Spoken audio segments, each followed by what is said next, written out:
Okay, so I'm going to try to bring you up to date where we stand on this 21st day without a Speaker of the House. Now, the Republican conference, they met last night and they heard from, I think it was 8 candidates, and then one dropped out overnight, and actually I think a couple dropped out. And then they had a conference this morning beginning at 9 a.m., and they whittled it down to 2, and it was Tom Emmer, who is the majority whip from Minnesota, and it was Mike Johnson of Louisiana, who is the conference co-chair, vice chair.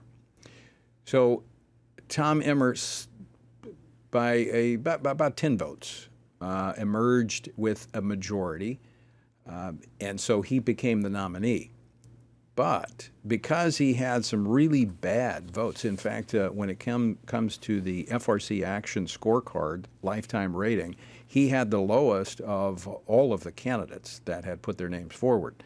And it was primarily because he voted for the Disrespect for Marriage Act. He also voted for transgender military policies, also voted to legalize, the Safe Banking Act. We talked about that yesterday, connected to marijuana. So he realized he couldn't get the votes. He was about 21 votes short of the 217 needed to move to the floor. And so just before we came into the studio for today's program, he withdrew his name.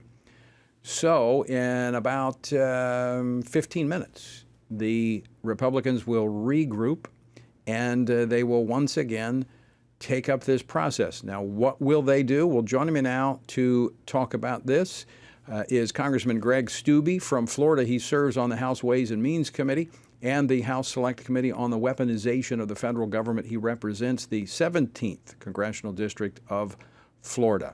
Congressman Steube, welcome back to the program. Yeah, thanks for having me. Good to see you.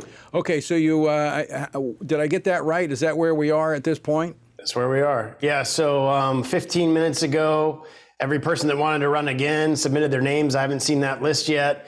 In 15 more minutes at 6 o'clock, we're going to go back down and do another candidates forum. My guess is Mike Johnson has put his name back in. Jack Bergman had said he was going to put his name back in. I wouldn't be surprised if Byron Donalds, Kevin Hearn put their name back in. And we'll have another candidates forum, which is each member who wants to run has a speech, says why they want to run. The members have the opportunity to ask questions of those people running. And then I would hope, unlike this week where we separated it and then did a vote the next day, I would hope we would go straight to a vote. And then whoever gets the majority again, like Emmer, would probably do a roll call vote to see where they are. So what kind of walk us through the conversation that was taking place you had the candidate forum last night. They all made their best pitch. What was the dialogue like going in there?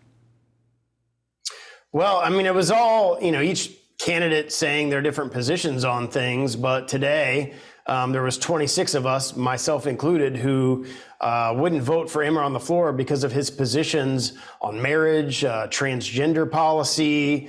And I just can't bring myself to vote for a candidate like that on the floor. He realized he couldn't get there, so he withdrew his nomination. Mike was at 97 votes, so I think he's probably kind of the front runner at this point. We'll have another candidates forum and then see where we go from there.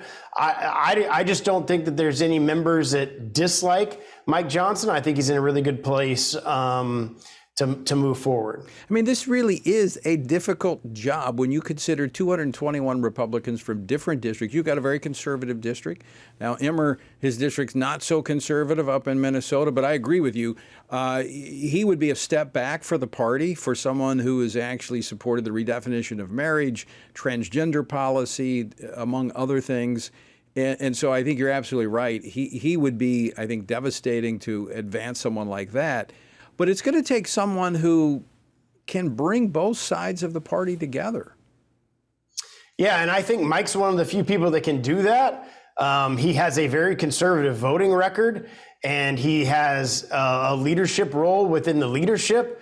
I think the conservatives are very willing to vote for him. There was actually a motion from some of the less conservative members to just go ahead and have a roll call vote for Mike Johnson. There was an objection to that. We went through the procedural stuff where we ended up with the candidates forum. But I think the majority of the conference now is supportive of Mike Johnson. The question is going to be, is the more moderate side of the conference going to be okay to move forward? But I don't think there's a single member of our conference that can say anything bad about Mike Johnson. He has a conservative voting record. We have to find somebody that conservatives support and the establishment, more older members of our conference, more moderate members of our conference support. And at this point, I think that's Mike Johnson. Well, Congressman Steube, if not Mike, and I've known him since he was in law school, so I've known him quite some time, and he's on the program a lot. If not him, I mean, who else is there? I mean, you got to find a speaker.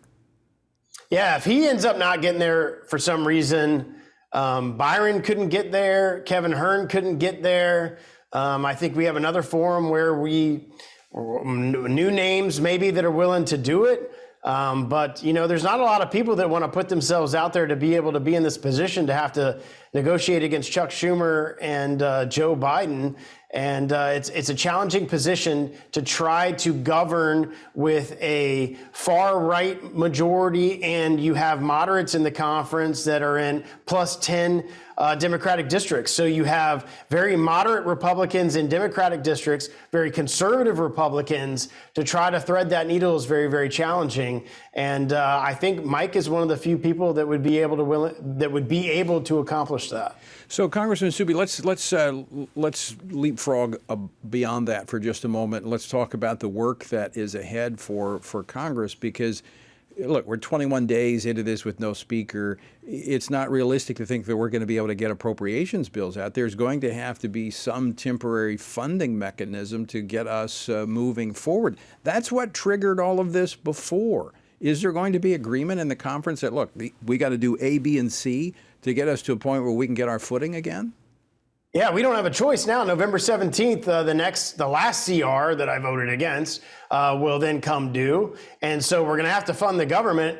And so you've got appropriations issues. Obviously, the first matter at hand is the war in Israel. Obviously, we want to pass resolutions and bills that support our ally Israel on the floor, which I'm sure Mike Johnson supports. But the funding mechanism comes up November 17th. There's no way that we can walk through all of the other appropriations bills that we have left in 3 weeks to be able to pull that off. So there's going to be a conversation about what type of continuing resolution is passed. The Senate, as we sit here, are working on some type of stopgap resolution or continuing resolution, I don't know how long, that gives money to Ukraine, Israel, and Taiwan, which I don't know how Taiwan and Ukraine is tied with Israel, but that's what the Senate's doing. So we're going to have to send some type of proposal over there to stand against some of the very leftist policy that the Senate's going to send over to the House. But you can't do the individual appropriations bills. You don't have time for that. So I would support like what we passed, the 28% discretionary spending reduction, right, and or the Limit, Save, Grow Act, I think would be a good compromise to push through the House, which cuts spending and put that on the plate of the Senate. Well, I would hope that you can get all of your colleagues to go along with it. I thought that was a good way forward last time. It's essential, I think, this time. We had Senator Cornyn on early in the program and Senator Marshall from Kansas discussing the president's request for $105 billion, lumping Ukraine, Israel, Taiwan border all together. I think there's at least, Cornyn's in leadership over there, and he suggests there is strong interest in separating. So I think if the House takes the leadership and sends over, a kind of a proposal to fund Israel apart from Ukraine, it may stand a chance. Well, we have to take leadership. We control the House. Republicans have to take leadership on these type of issues. And we've already sent an Israel funding bill in our in our foreign affairs appropriations bill that we passed weeks ago that put $3.8 billion in funding for Israel. But of course, Chuck Schumer is not going to take that up because it has conservative principles in that bill and it cuts overall spending. So they're not going to take that up. So I think the House needs to stand firm, help our Republican colleagues in the Senate, and send a clean Israel supplemental bill over to the Senate. And then there's other work to do to fund the government before November 17th. You served on the Foreign Affairs Committee, in the last Congress. Let's talk a little bit about Iran. This is, I was talking with Senator Marshall earlier in the program. Our schizophrenic foreign policy, I mean, we fund Palestinian Authority, Hamas, who attacks Israel. They use this money through the Palestinian Authority to poison the minds of children to hate Jews. We release money to Iran. They then attack our allies. This makes absolutely no sense. No, absolutely no sense. The Biden administration gave the Palestinian Authority like $300 million. That absolutely went to funding the Hamas terrorist attacks against the Israelis. Then they opened up $6 billion in funding that went to Iran. I've signed on to multiple letters and bills that would freeze that money from what the Biden administration has done. That has funded these attacks that you're seeing from Iran militia groups in Iraq on our service members in Israel. All the things that they have done has been an appeasement theory, and you can't have an appeasement position as the president of the United States in this administration against a terrorist regime. You have to stand strong like the Trump administration did on foreign policy. You didn't see any of these wars, any of these type of attacks when Biden was president because he was strong on foreign policy, and we have a weak Joe Biden in the White House that doesn't stand for anything but appeasing our enemies and giving them hundreds of millions of dollars that then are used to attack our allies. Well, we've also seen our own troops now since Hamas invaded Israel and that conflict has started. We've seen our own troops in Syria and Iraq being attacked by those that are funded and supported by Iran. Are you concerned when we see reports that there are sleeper cells even here in the United States that this could escalate to even higher levels of violence? Oh, 100%. Oh, because of Joe Biden's open border policies, we've had over 150 known terrorists that have come into our country, and Mayorkas won't even tell you if they've been released back into our country or deported. So that tells you exactly the policy of this administration. We've had 6 million illegals. We've had like 1.6 million gotaways. There's terrorists that are involved in that. They would love nothing more than to attack a target here in the United States. So absolutely, we are at high risk for those type of activities here, 100% because of the policies of this administration on their open border policies. All right, Congressman Steube, I know you've got to go to get to another commitment to the conference. Very quickly, handicap it for us. Do you think we'll have a speaker come tomorrow?